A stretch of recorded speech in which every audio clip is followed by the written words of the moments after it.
there, it's Nicola. Welcome to episode 5, Major Pitfalls.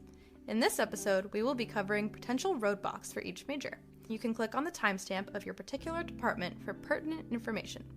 If you have a student who is a double major, we recommend tuning to the section of their other major to better understand their full requirements. The Bachelor of Arts in Music major is the most flexible major offered on the campus. As the only Bachelor of Arts degree, the core curriculum has significant differences from the other degree programs.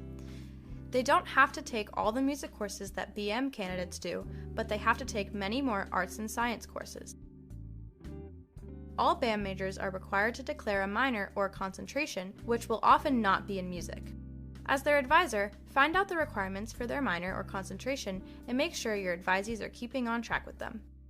Most BAM majors will pick a minor or concentration that will prepare them for a specific career goal, like arts administration or music therapy, so keep your eye out for opportunities that might help them in their chosen field.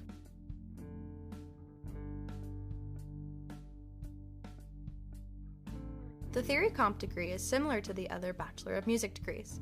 It just requires a few more theory electives. The main pitfall Theory Comp majors encounter is composition class. It's required for all Theory Comp majors to take before they can start taking private composition lessons, but it's only offered in the fall. If they miss it for any number of reasons, they can end up a year behind on lessons, which will make it very difficult for them to graduate on time. If this happens with your advisee, particularly transfers, they should talk to the head of the MChat department and get permission to start taking lessons, and then take comp class in the fall. Your advisee should also be aware of how many semesters of applied lessons they need. Their last semester of lessons culminates in composition recital, followed by another semester where they do a senior project.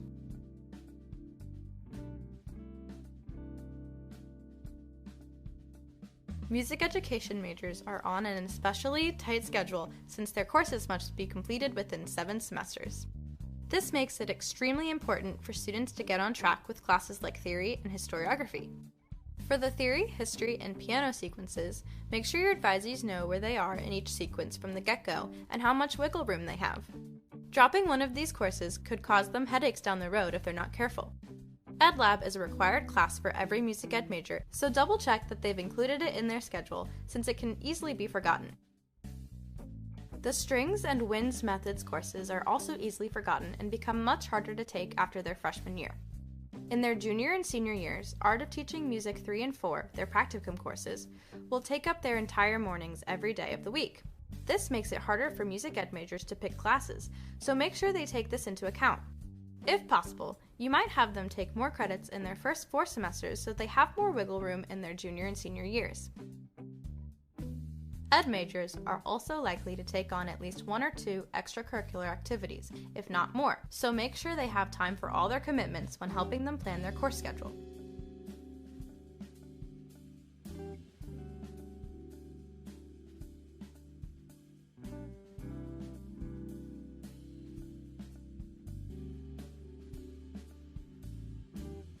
The piano major is fairly different from the other degrees with voice primaries.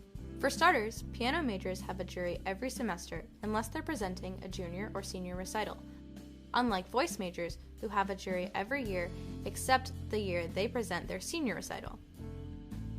Also, they are required to take 2 semesters of a language as well as a semester of conducting. The piano-specific courses are fairly diverse, including piano pedagogy and literature. The piano pedagogy sequence can be particularly tricky. There is typically 1 section for each of these piano courses offered per semester, so try building in these classes first and deciding other classes around these. With the wide array of classes piano majors have to take, in addition to their core of theory and historiography classes, some of these classes could fall through the cracks, so be extra careful with your piano majors in making sure they're keeping up with all their sequences.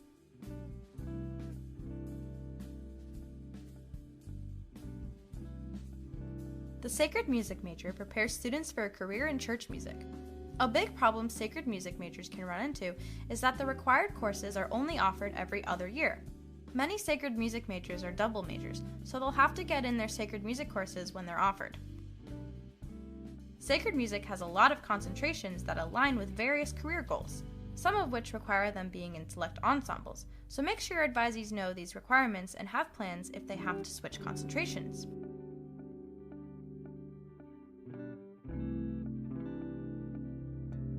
Like the piano major, the voice performance degree has a specific sequence of classes. The recommended sequence for these classes is Movement for the Performer second semester freshman year, Singing Actor either semester sophomore year, Lyric Theater and Opera in junior or senior year.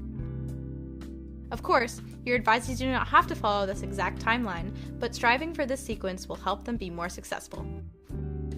Voice performance majors should consider synchronizing their course schedule, including their diction courses, with their focus language for that year and their activities on campus. Sometimes, the later diction courses like French and German diction can be forgotten, so make sure the students take these.